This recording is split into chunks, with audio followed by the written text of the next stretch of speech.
살다 보면 깨닫게 되는 삶의 소소한 지혜들을 한 살이라도 어릴 때부터 알았다면 얼마나 삶이 풍성했을까라는 생각을 하게 될 때가 있습니다.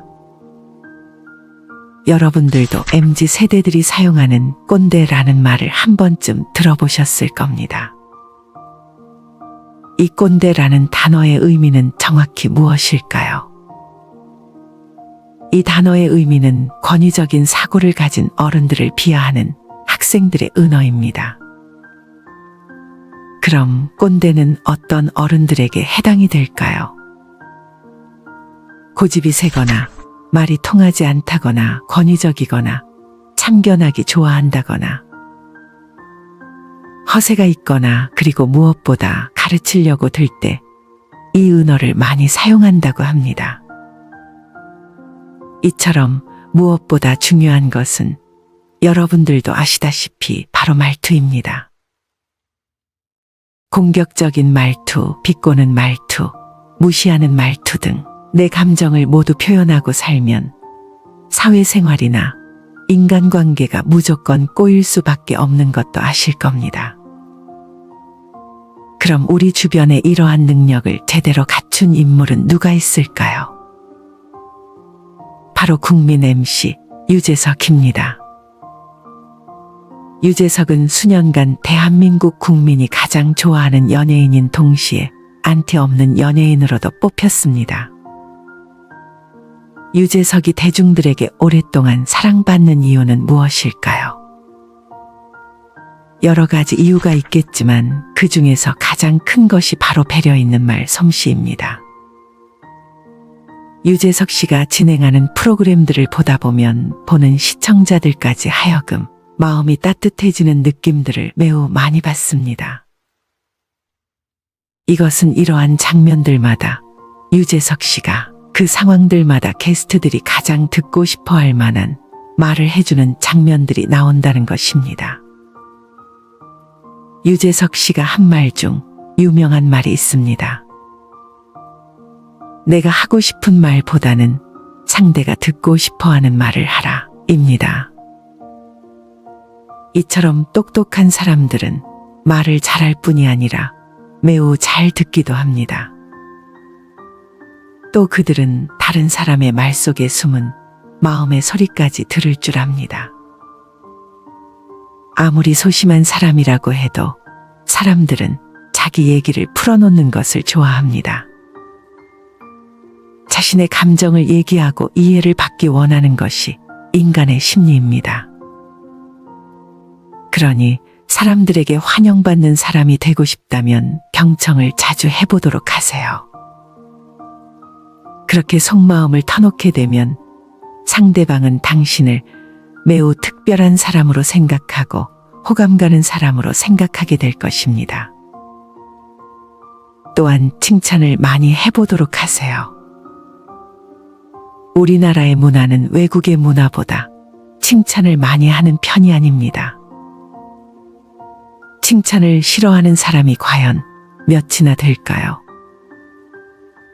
그 중에서 특히 유재석 씨는 좋은 말을 정말 많이 쓰려고 누구보다 노력한다고 합니다.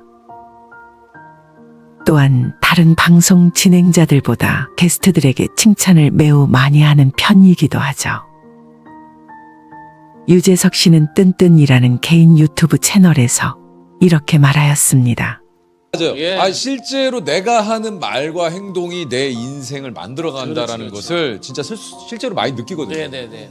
평소에 욕을 많이 하면 어. 진짜 욕할 일들만 생긴다. 그렇죠. 다른 사람을 많이 칭찬하고 다니는 것이 결국 나를 칭찬하는 길이다. 말이 되게 중요하다. 진짜 그래서 어머니나 말은 어머니야. 굉장히 중요합니다. 말은 진짜. 우리 일상에 쓰는 언어가 정말 그래서 중요해요. 예. 다른 사람을 많이 칭찬하는 것이 나를 칭찬하는 것이다.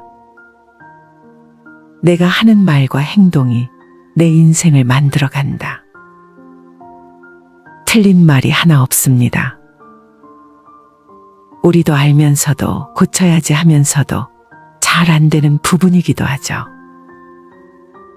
그러나 지금부터라도 경청하는 자세를 가지며 상대방을 이해하는 자세로 듣고 싶어하는 말들로 칭찬을 하는 자세를 가져보도록 합시다.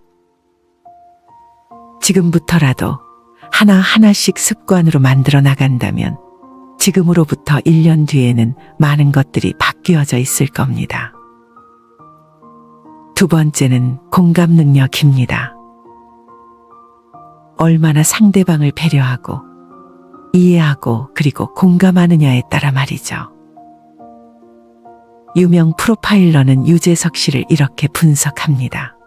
아니 유재석 씨는 공감, 그러니까 감정을 교류하는 능력이 굉장히 높은 제가요? 것 같아요. 그러니까 이해하고 공감하는 건 다르거든요. 이해는 예를 들면 누가 힘들다 그러면 너만 힘들어? 다 힘든 거야. 나도 힘들었어. 그래 너 힘든 거 이해해 라고 하는 것이 이해고, 공감은 누가 와서 힘들고 어려운 얘기를 하면 내가 아픈 거예요. 같이 마음이 아프고 누가 좋은 일이 있으면 내가 정말로 막 즐거워져요. 그래서 두 분이 잘 맞는 것 같아요. 이처럼 인간으로서 관계 맺음에서 중요한 것 중 하나는 공감입니다. 다른 사람의 입장을 이해하고 마음에 공감해 주는 것은 긍정적인 관계 형성을 통해 건강한 대인관계를 가능하게 하고, 더 나아가 어려움에 처한 사람에게 어려움을 이겨낼 힘을 줄 수도 있기 때문입니다. 흔히 공감을 해주는 것은 남을 위한 행동인 것처럼 느껴집니다. 성숙하거나 더 나은 위치에 있는 사람이 그렇지 못한 상황에 있는 상대를 배려하는 행동인 것 같습니다. 왜 나만 공감해줘야 하나? 나도 공감받고 싶은데. 처럼 가끔은 억울한 생각도 듭니다. 그런데 공감이 정말 나를 희생하는 행위일까요? 비용만 들어가고 이득은 없는 손해보는 행동일까요? 수많은 연구들이 제안하는 바에 따르면 그렇지 않다고 합니다. 저명한 뇌과학자이자 심리학자인 마이클 가자니가는 전 일생을 바친 연구를 통해 다음과 같은 결론을 냈습니다. 우리는 뼛속까지 사회적인 존재다. 우리가 이렇게 커다란 뇌를 가진 이유는 사회생활을 잘하기 위함이다. 이 사실을 부인할 방법이 없다. 초등학교 시절부터 배운 인간의 사회성은 바로 이런 의미입니다. 생존을 촉진하기 위해 마련된 인간의 사회성, 그 중심에 공감이 있습니다. 사회생활을 잘하라고 내가 준비해 놓은 3가지 장치가 있는데 결국 공감을 위한 장치들입니다. 공감은 남을 위한 것이기 전에 나 자신을 위한 것입니다. 더 나아가 공감은 해도 되고 안 해도 되는 상관없는 선택 사항이 아닙니다. 공감은 나의 생존을 위해서 필수적인 것이고 나에게 번영을 가져다 주는 것입니다. 공감 능력이 현저하게 낮다는 것은 사회에서 정상적인 기능을 하며 살아남을 가능성, 즉 생존 가능성이 희박하다는 것을 의미합니다. 혹시 자신의 공감 능력이 부족하다고 생각하나요? 우리는 스스로 기대하는 것보다 훨씬 더 뛰어난 공감 능력을 가진 사람들입니다. 스탠포드 대학의 심리학자 캐롤 드웩 박사가 제시한 2가지 마인드세트가 있습니다.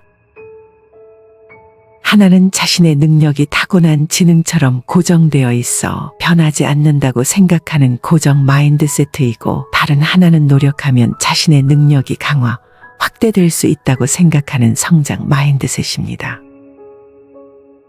고정 마인드셋을 가진 사람은 어려움이 닥쳤을 때 포기합니다. 자신의 능력에 한계가 있다고 믿으니까요.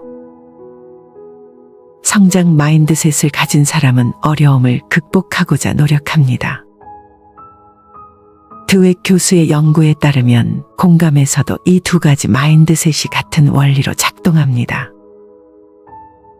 공감하기 어려운 상대를 만나도 내 공감력은 성장할 수 있어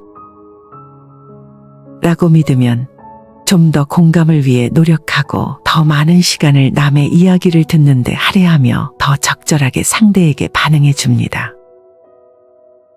타고난 성품이 이 모양인데 무슨 말투며 공감이냐? 이런 생각을 가지고 있다면 성장 마인드셋을 장착해보면 어떨까요? 그러면 여러분에게 분명히 좋은 일들이 많이 생길 겁니다. 존경받는 훌륭한 리더가 될 것이고 높은 성과를 내는 사람 또는 훨씬 더 수월한 인간관계가 형성될 것이고 다른 사람들과 행복한 관계를 이어나갈 것입니다. 그리고 내 인생의 혁신 활동을 지속하는 멋진 참된 인생이 되실 것입니다.